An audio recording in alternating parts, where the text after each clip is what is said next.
안녕하십니까, 엑스텐입니다. 미국 증시는 3대 지수가 모두 강한 상승세로 마감했습니다. 다우가 1.19% 상승했고요. 500포인트 이상 급등했습니다. S&P 500이 1.11%, 나스닥이 1.43% 각각 상승을 했습니다. 이란과 이스라엘 휴전이 유지될 것이라는 기대감이 지정학적 리스크를 완화시켰습니다. 오늘도 시장의 주요 뉴스들을 통해 투자에 필요한 정보를 짚어보도록 하겠습니다. 첫 번째 소식입니다. 이란과 이스라엘 간의 휴전이 유지되면서 중동의 지정학적 리스크가 크게 완화되었습니다. 이 소식에 국제 유가는 이틀 연속 하락하면서 6%대 하락을 보였고, 이는 인플레이션 우려를 줄여주며 주식시장에 긍정적으로 작용했습니다.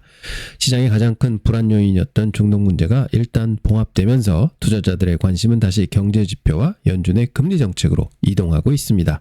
하지만 저는 이 휴전이 얼마나 지속될지에 대해서는 계속해서 신중하게 지켜봐야 한다고 생각을 합니다. 그럼 오일 그래프 한번 보시겠습니다. 지난번에 75불을 잠깐 돌파했다가 다시 좀 내려왔는데요. 지난 주말에 또 공격을 개시하면서 78불까지 터치를 하고, 그 다음에 트럼프 대통령의 노력에 의해서 지금 현재는 65불 선에서 어제보다는 조금 올라와 있는 상황인데요. 65 거래가 되고 있습니다. 그래서 한 10불 넘게 지금 하락을 했고요. 그래서 여기서 과연 이제 유가는 어떻게 자리를 잡을까? 이거는 이제 중동 문제에 달려 있는 것 같습니다. 그때 아마 저희가 분석해 봤을 때도 이 렉탱귤라가 이제 하락으로 돌파를 했기 때문에 이제 아래쪽으로 내려오고 있습니다. 했다가 그게 이제 깨지고 그 다음에 쌍바닥 패턴을 만들면서 타겟이 75불대입니다 했는데 그거를 또 한번 터치를 했죠. 그래서 이런 거 보면은 패턴 분석도 참 이렇게 가격대를 잘 맞출 수도 있구나 하는 걸 볼 수가 있는데요. 지금 이제 유가는 이 아래서 좀 차분하게 자리를 잡았으면 합니다. 다음 소식입니다. 물류 대기업이죠. 페덱스가 예상치를 상회하는 분기 실적을 발표하고 다음 회계년도에 10억 달러의 비용 절감을 할 것이라는 긍정적인 전망을 또 내놓았습니다. 이는 회사의 구조조정 및 효율화 노력이 성과를 내고 있음을 보여주는 건데요. 글로벌 경기 둔화 우려 속에서도 비용 절감과 효율화를 통해 이익을 방어하는 기업들의 능력이 중요해지고 있는 듯합니다. 페덱스의 실적은 글로벌 교역량 경제의 바로미터 역할을 하기도 합니다. 그런데 이제 페덱스 그러면은 이 CEO에 대한 스토리가 있습니다. 회사가 굉장히 어려울 때 카지노 가서 2만 불로써 돈을 많이 벌어서 회사를 회생했다는 그 스토리가 있는데 다음에 기회 되면 또 이 얘기도 한번 들려드리도록 하겠습니다. 자, 그럼 페덱스 주가 한번 보겠습니다. 자, 이게 1년 동안의 페덱스의 주가인데요. 계속해서 이제 떨어지고 있고 200일 이동평균선도 이제 뚫고 내려와서 거의 하향세를 많이 타고 있었습니다. 그러다가 최근에 좀 올라왔는데 보시면 이게 분석상으로도 쌍봉을 만들고 하락 패턴 완성해서 그 다음에 하락 이제 돌파를 했었죠. 그래서 타겟을 어디다 뒀냐면은 이 밑에 있는 정확하게 193불 선의 하방 타겟이 이제 존재했었고요.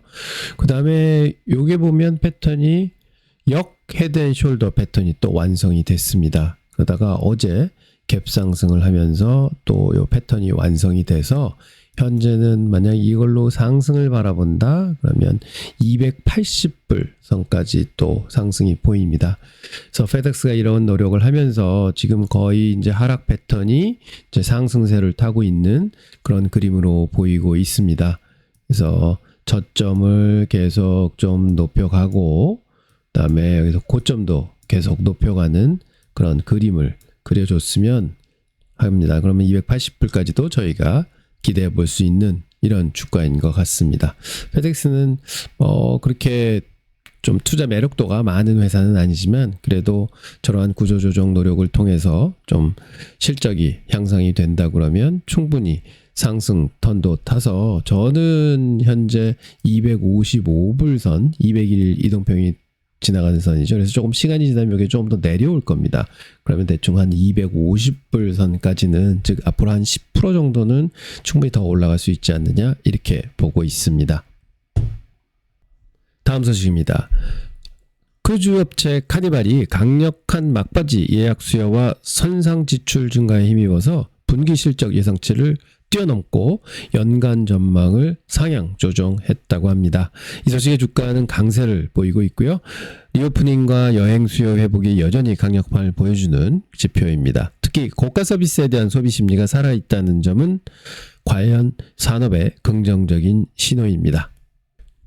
카니발 주가 보시면은 그래도 이제 2024년 이후에 좀 계속해서 올라오다가 좀 이제 하락세를 탔죠. 그래서 200일 이등 평균선도 이제 뚫었고, 그래서 이게 하락하는 게 아닌가 했는데 여기서 잘 반등을 해줬습니다. 그래서 200일 이동 평균선을 타고 지금 계속 상승 무드를 타다가 요번에 이제 좋은 실적 뉴스가 나오면서 뭐 갭상승을 통해서 크게 지금 상향 돌파하고 있죠.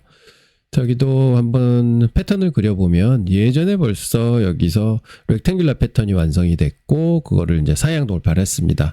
그러면 이제 상승 타겟을 잡아야 되는데 그 타겟이 정확하게 어디였냐면은 29불 선에 이제 놓여 있었는데 지난번 2월 달이죠. 높은 지가 있을 때 이제 고점이 어디였냐면은 28불 72전이었습니다. 거의 다 파트까지 왔다가 거기서부터 이제 밀리기 시작했죠. 그래서 이게 타겟을 거의 다 또 임박했었구나 볼 수 있고요. 또 요번에 200일 이동평균 뚫고 이렇게 갭으로 실적에 의해서 상승을 한다. 그러면 분명히 지난 고점 28불선, 29불선 근처까지는 충분히 갈 수 있는 듯한 모멘텀을 가지고 있다 생각하고요. 특히 거래량이 이렇게 갭 상승하면서 이제 커지는 거 보면 이때도 거래량 터지면서 이제 상승 무드를 탔으니까 요번도 조금은 더 상승할 모멘텀을 가지고 있다, 이렇게 말씀드릴 수 있을 것 같습니다. 이번에 또 재미있는 소식이 있습니다. 차량용 반도체 등을 설계하는 암바렐라가 잠재적 인수자들과 접촉하면서 회사 매각을 검토하고 있다고 소식이 전해지면서요, 주가가 무려 20% 이상 급등을 했습니다.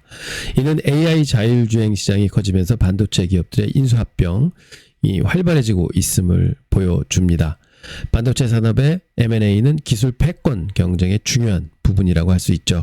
어떤 기업이 암바렐라를 인수하는지에 따라 자율주행 및 비전 AI 분야의 경쟁 구도가 크게 흔들릴 수 있을 것으로 보입니다. 테슬라한테도 뭐 영향을 미칠 수가 있겠죠. 보시면 최근에 개파락을 통해서 200일 평균선을 뚫었었고요. 그러다가 한참 횡보를 하다가 요번 그 M&A 소식이 나오면서 200일 이동 평균선을 강하게 이제 위로 뚫었습니다. 그리고 거래량도 많이 실렸고요. 그래서 이런 거 보면 이런 주식들은 이제 M&A가 되면서 이제 크게 주가가 좀 올라갈 수 있겠다. 이제 얼마의 밸류를 받을지는 모르겠지만 그런 기대감을 갖고 있고요. 그 패턴 분석을 해봐도 이렇게 보면은 긴 렉탱귤 포션에 들어가 있다 볼 수 있고, 그다음에 요번에 딱 200일 이동 평균선을 뚫는 중간값에 와 있습니다. 그래서 이제는 이 주식이 한번 많이 날아가서 이 85불 선을 돌파하게 되면 위에 한 130불까지 볼 수 있다, 이 패턴에서는 얘기를 하고 있고요. 거꾸로 이제 밑으로 내려와서 40불을 돌파하면 저 아래 뭐 10불 선까지 가겠죠. 그렇게 이제 갈 수 있다, 이렇게 보고 있는 건데, 저는 이 주식이 M&A 호재가 계속 나오면서 85불까지 좀 돌파를 해줬으면 하는 기대감을 갖고 있습니다. 다음 소식입니다. 엔비디아 소식인데요. 젠슨 황이 드디어 주식을 팔기 시작했네요. 1,500만 달러 규모의 자사 주식 매도를 했는데 이는 사전에 계획된 8억 7천만 달러 매각 계획의 일부였습니다. 사전 계획에 따른 매도로 시장 충격은 제한적이었지만 내부자 매도 동향은 지속 관찰할 필요가 있다고 생각을 합니다. 뭐 최근에 이제 주가가 올라오니까 내부자들이 뭐 이런저런 회사에서 많이 팔죠. 얼마 전에 팔란티어도 내부자들이 많이 팔았다는 내용들이 나왔었는데요. 이게 가끔은 좀 많은 이제 내부자들이 팔기 시작하면 약간 부정적인 영향으로 작용할 수도 있습니다. 엔비디아 차트 한번 보시겠습니다. 엔비디아는 200일선을 타고 진짜 강하게 상승을 했었죠. 그리고 좀 조정을 받다가 이제 큰 폭으로 이제 올라오고 있는 와중인데 역사적 고점에 근접하고 있습니다. 근데 이 패턴을 그려보면 참 이상한 패턴들이 나옵니다. 뭐 워낙 또 강하게 올라서 그런지 모르지만 라이징 엣지 패턴, 이건 이제 하락 패턴이죠. 그리고 저번에 한번 이제 4월 달에 이제 하락을 하면서 이 패턴이 완성이 됐습니다. 그러면 하락하는데 어디까지 보느냐? 정확하게는 43불까지 이제 하락, 이 패턴에서는 보고 있고요. 그다음에 정확하게 또 더블 탑을 거의 이제 완성하는 데까지 와 있습니다. 그래서 이게 완성이 되고 여기서 이제 꺾여서 거의 한 100불까지 내려오게 되면 또 이 패턴이 완성을 하게 될 텐데요. 그러면 하락은 또 더 좀 많이 이제 보겠죠. 그래서 아무래도 이제 히스토릭 하이를 계속 치고 있으니까 이제 이런 패턴상으로는 이제 하락 패턴이 나온다 하는 걸 말씀드리지만, 뭐 엔비디아는 워낙 AI 산업의 중심에 있는 회사이기 때문에 앞으로 계속 성장하고 그다음에 계속 그 수익이 좋아질, 확장될 그럴 가능성이 충분히 있는 회사라서 뭐 이런 하락보다도 사실은 여기서 어떠한 그 스토리를 만들어가면서 계속 상승을 할 거냐 하는 게 관점이라고 볼 수 있겠습니다. 엔비디아는 뭐 큰 이변이 없으면 계속 지속해서 상승하는 주식으로 저는 생각하고 있습니다. 다음은 애플 소식입니다. 뱅크 오브 아메리카에서 애플이 AI 검색 스타트업 퍼플렉서티 AI를 인수할 가능성이 있다고 얘기를 했다는데요. 저번에는 한번 말씀을 드렸었죠. AI 지각생 평가를 만회하고 구글 검색 엔진 의존도를 줄이기 위한 전략적인 행보이다, 이렇게 분석을 하는데, 애플이 참 제일 답답한 주식 중에 하나죠. 맥세븐 중에서 가장 힘을 못 받고 있는데 저게 다 진짜로는 AI 때문에 이렇게 되는 게 아닌가 싶습니다. 그래서 애플 주가 한번 보겠습니다. 지금 대형 주식들 중에 거의 유일하게 200일 이동 평균선에 놓여 있는 애플이 아닌가 싶은데요. 참 답답합니다. 하지만 에너지는 많이 쌓여가고 있는 모습으로 보이는데, 일단 저번에 봤던 이제 패턴 분석에서도 직사각형이 나와서 만약 이 직사각형을 상향 돌파하면 타겟은 한 235불 정도 될 텐데, 혹은 이거를 지금 아래로 하향 돌파하면 170불까지 열려 있다는 그림으로 나오고 있고요. 그리고 여기서 이제 패턴이, 하락 패턴이 하나 완성이 되면 이제 더블탑이죠. 이게 완성이 되면 지금 하락 패턴은 아래쪽으로도 뭐 한 170불선까지도 보인다.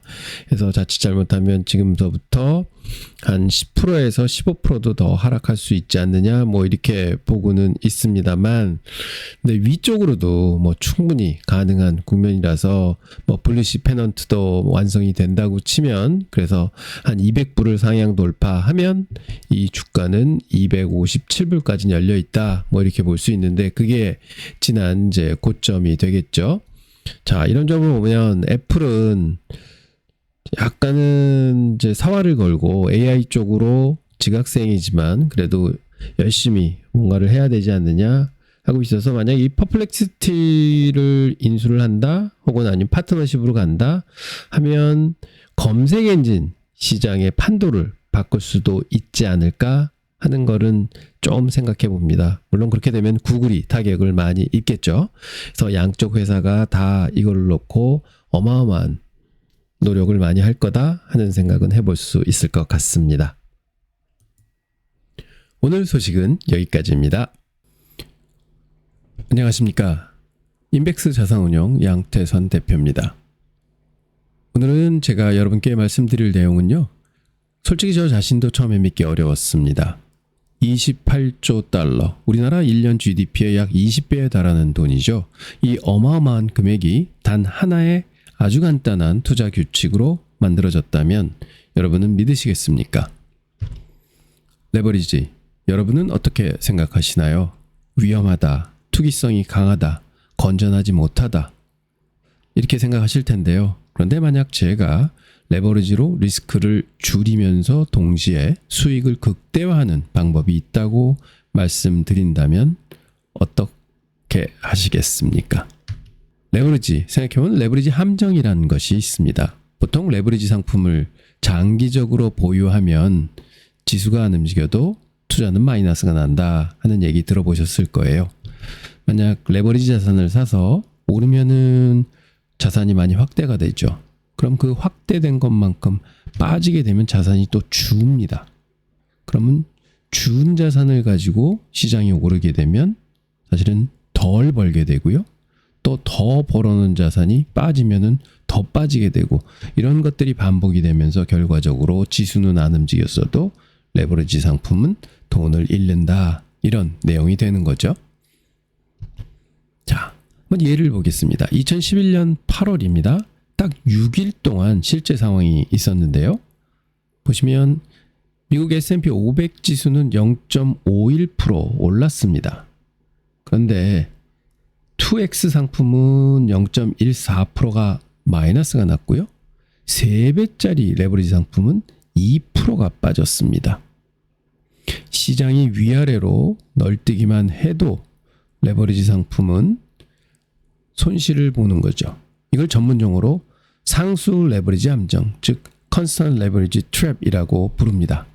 매일매일 재조정하면서 변동성에 의해서 수익률이 잠식되는 현상을 일컫습니다. 그래서 대부분의 분들이 레버리지는 위험하다고 생각하는 것이고 그 다음에 레버리지는 짧게 들어가서 팔고 나오는 거다 이렇게 생각들을 많이 하십니다. 그런데 제대로 레버리지를 쓰면은 어떻게 될까요? 제가 논문 하나를 가져왔습니다. 이 논문 내용을 인용해서 레버리지 효과를 이제 설명드리겠는데요. 논문 제목은 Leverage for the Long Run, 즉 장기적 레버리지라는 뜻입니다. 이 연구의 핵심 아이디어는 정말 간단합니다. 레버리지 자체가 문제가 아니다. 언제 쓰느냐가 문제다. 이렇게 얘기를 하고 있습니다. 여러분, 레버리지를 항상 똑같이 쓰면 위험하지만 시장 상황에 따라 선택적으로 쓰면은 어떨까요? 바로 여기에 비밀이 숨어 있습니다. 우리가 원하는 것은 상승 시장과 적은 변동성입니다. 즉 저번 시간에 배우셨지만 샤프 지수가 높은 투자 자산이 좋은 거다. 즉 높은 수익률과 낮은 변동성. 즉 시장이 조금씩 계속 꾸준히 오른다면은 이것처럼 좋은 게 없겠죠. 자, 그래서 분석을 한번 이 연구 보고서에서 했습니다. 그 결과를 보면 200일 이동평균선 위에 있을 때 S&P 500 지수가 200일 이평선 위, 즉 추세가 상향 추세일 때 보면 변동성은 14.7%를 나타내고 밑에 있을 때는 26.5%가 있다. 즉 상승 추세일 때는 14.7%, 하락 추세일 때는 26.5%라는 겁니다. 그래서 변동성이 훨씬 더 큰 거죠. 올라갈 땐 변동성이 낮다. 이렇게 봤고 또한 연속 승률 상승 경우도 200일 이동평균선 위에 있을 때 2번 연속 오르는 건 31%, 3번 연속은 18%, 4번 연속은 10%, 5번 연속이 5%. 근데 밑에 있을 때는 2%. 그래서 결국은 200일 이동평균선 위에 있을 때 연속적으로 상승하는 경우가 더 많다 하는 얘기를 또 하고 있습니다. 그리고 추가적으로 리스크 차원에서도 월등한 성과를 보여줍니다. 이게 뭐냐면 오른쪽에 보시면 1980년 블랙 먼데이 있었죠. 그때 20%가 하루에 장이 빠졌고요. 1929년 이제 그 공황 있을 때 그때 보면 12.94%가 또 하루에 빠졌습니다. 이 두 날이 전부 10일, 50일, 100일, 200일 이동평균선 아래에 있었고요. 그래서 조사를 또 해보면은 200일 이동평균선 아래에 있을 때 큰 하락이 오는 경우가 67%다. 훨씬 더 많다. 이렇게 보여주고 있습니다. 그러면 하락 장세는 변동성이 크고 많이 하락하는 경우가 더 많구나. 이렇게 볼 볼 수 있는 것이죠. 자, 이제 전략을 말씀드리겠습니다. 너무 간단한 전략입니다. 핵심은 바로 이 200일 이동 평균선입니다. 규칙은 정말 간단한데요. 초등학생도 할 수 있습니다. 첫 번째, S&P 500이 200일 이동 평균선 위에 있으면 레버리지 ETF를 삽니다. 그러다가 아래로 내려오게 되면 그거를 팔고 채권 ETF나 현금으로 그대로 가지고 있습니다. 이게 전부입니다. 위로 올라가면 사고, 밑으로 내려오면 팔고. 근데 이렇게 간단하게 정말 효과가 있을까요? 저도 처음엔 그렇게 생각을 했습니다. 그런데 이 연구진이 1928년서부터 2020년까지 무려 92년간의 데이터를 가지고 백테스트를 해봤습니다. 그 결과 정말 놀랍습니다. 보시죠.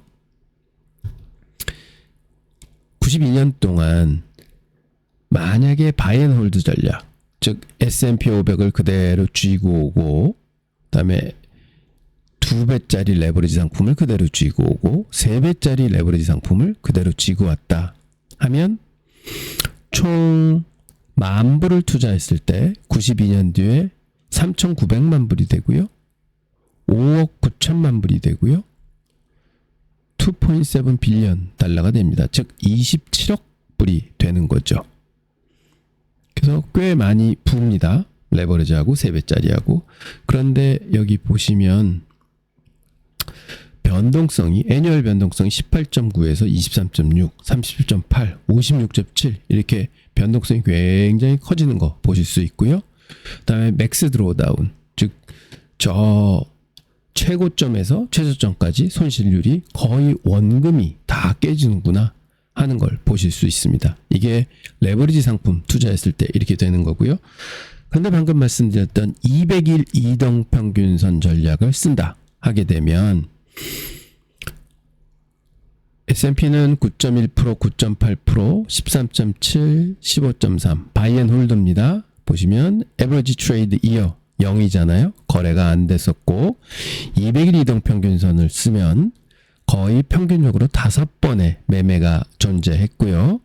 그 다음에 평균 수익률 보시면 12.5%, 19.1%, 26.8% 나옵니다.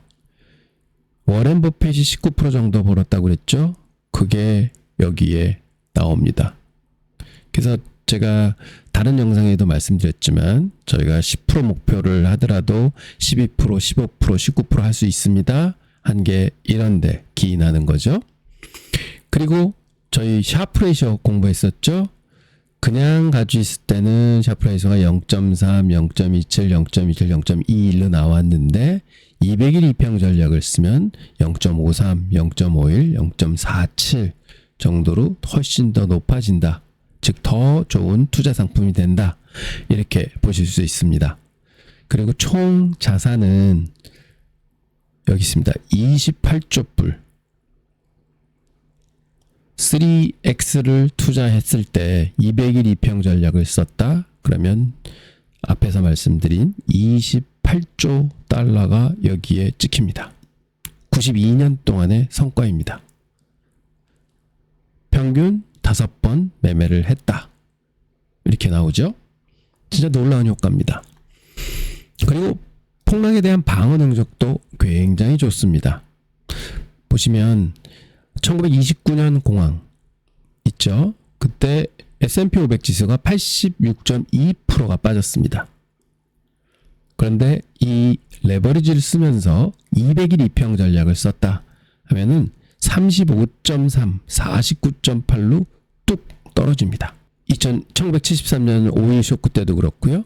2000년 닷컴 버블 때도 그렇고 2008년 금융위기 때 모두 대형 폭락에서는 전략이 굉장히 안전했다. 이렇게 볼 수 있습니다. 그러면 이게 아이고 죄송합니다. 이게 왜 그럴까요? 200일선 아래에 있을 때는요. 아예 주식을 안 가지고 있으니까 그렇습니다. 그래서 큰 폭락을 미리 막을 수 있는 거죠. 그리고 여러분 투자에서 가장 무서운 게 뭔지 아십니까? 큰 손실입니다. 50%가 떨어지면 100% 올라야 원래대로 돌아가지 않습니까? 그러면 90% 떨어진다면 무려 10배가 올라야지 원전이 됩니다. 이 전략의 진짜 가치는 바로 여기에 있습니다. 크게 빠질 때 현금을 가지고 있기 때문에 덜 손해를 본다. 그러므로 내가 원금 회복하는 데는 더 빨리 원금 회복을 할 수 있다. 이런 게 근간이 되어 있죠. 그러면 한번 확인을 해보겠습니다. 그 92년 동안에 보면 큰 하락을 했을 때 만회하는 시간을 보겠습니다. 1929년 공황이 왔을 때 보시면은요, S&P 500이 회복하는데 29년에서 46년까지, 즉 7년 정도가 걸렸습니다. 그런데 2배짜리를 보겠습니다. 1954년도, 이게 바이앤홀드는 1954년도에 회복을 했습니다. 그러면 이게 정확하게 29년에서 54년이니까 25년이 걸린 거죠. 그런데 200일 이동평균선을 적용을 했을 때 보면 29년에서 언제냐? 36년입니다. 그래서 거의 9년 만에 회복을 하는 거죠. 그래서 이렇게 보면 훨씬 더 회복이 빠르구나. 그러면 전장에서 말씀드렸듯이 그 이유는 폭락을 할 때 주식을 안 들고 있었기 때문에 이렇게 볼 수 있고, 다른 결과를 봐도 또 마찬가지입니다. 그리고 상승시장과 하락시장에 있어서요, 상승할 때 보면 물론 많이 상승을 할 때는 좀 뒤지기도 하고 그렇습니다. 하지만 폭락을 하는 경우에 굉장히 방어 효과가 좋았다. 이렇게 볼 수 있어서 결국은 순차적으로 계속 또박또박 올라가는 시장은, 즉 S&P 500을 그냥 홀드하고 있는 것보다 훨씬 저조한 성과가 올 수 있구나. 왜냐하면 200일 이동평균선까지 올라가는 데까지요, 시간이 있잖아요. 바닥을 찍고 올라갈 때 그동안에 주식을 안 가지고 있기 때문에 거기서 수익을 획득을 못하는 거죠. 그래서 차근차근 올라가는 시장은 굉장히 못 볼 수가 있다. 이렇게 보이고요. 그 대신 이렇게 많이 떨어지는 시장에서는 방어 능력이 굉장히 좋다. 그래서 아까도 말씀드렸지만 이 전략의 핵심은 뭐냐? 터질 때 적게 터지고 벌 때 많이 버는 겁니다. 우리가 항상 꼭 지켜야 되는, 돈 벌기 위해서는 꼭 지켜야 되는 그런 전략인 것이죠. 자, 요약해 보겠습니다. 레버리지는요, 레버리지 자체가 문제가 아니라 변동성이 문제입니다. 그리고 상수 레버리지 함정이 고변동성 환경에서 수익률을 잠식한다입니다. 그래서 이등평균선이 낮은 변동성 구간과 수익 연속성을 식별해 주고요. 이등평균선 위에서만 레버리지를 사용하면 성과가 크게 개선이 됩니다. 이 전략은 낙폭을 줄이고 회복 시간을 단축시키며 장기 복리 효과를 증대시킵니다. 그래서 수익이 많이 나는 거죠. 단순하고 규칙 기반이고요. 그다음에 현대 ETF로 충분히 구현 가능한 전략들입니다. 그래서 제가 다음번 영상에서는 지금 현재 2배짜리, 3배짜리 ETF들이 많이 나오잖아요. 그런 거를 진짜로 투자했으면은 200일 이동평균 전략을 써서 어떤 결과가 있었을까? 저희 한번 살펴보도록 하겠습니다. 자, 위험고지 사항인데요. 과거 데이터를 기반으로 이제 연구를 한 것이라는 거 말씀드리고요. 과거 수익률이 미래 수익률을 보장하지 않는다라는 것도 말씀드리고, 특히 레버리지 상품은 레버리지가 들어간 거라서 위험하다 하는 말씀도 드리고요. 그다음에 개인의 투자 성향에 맞지 않을 수도 있다는 거 또 말씀드립니다. 이 전략도 하나의 참고 자료일 뿐이지 여러분의 모든 자산을 여기에 투자하십시오 하는 얘기는 절대 아닙니다. 분산 투자, 리스크 관리, 자산 배분, 이런 기본기가 훨씬 더 중요합니다. 자, 핵심 말씀드리고 마치도록 하겠습니다. 레버리지에 대한 고정관념을 깨고 새로운 시각을 제시해주는 연구였다고 저는 생각을 합니다. 핵심은 레버리지는 언제 쓰느냐가 중요하다입니다. 그리고 핵심은 200일 이동 평균선이 좋은 지표가 될 수 있다 하는 얘기고요. 또 핵심은 변동성 관리가 단순한 수익률보다 훨씬 더 중요하다는 얘기를 담고 있습니다. 여러분의 성공 투자 진심으로 응원하겠습니다. 감사합니다.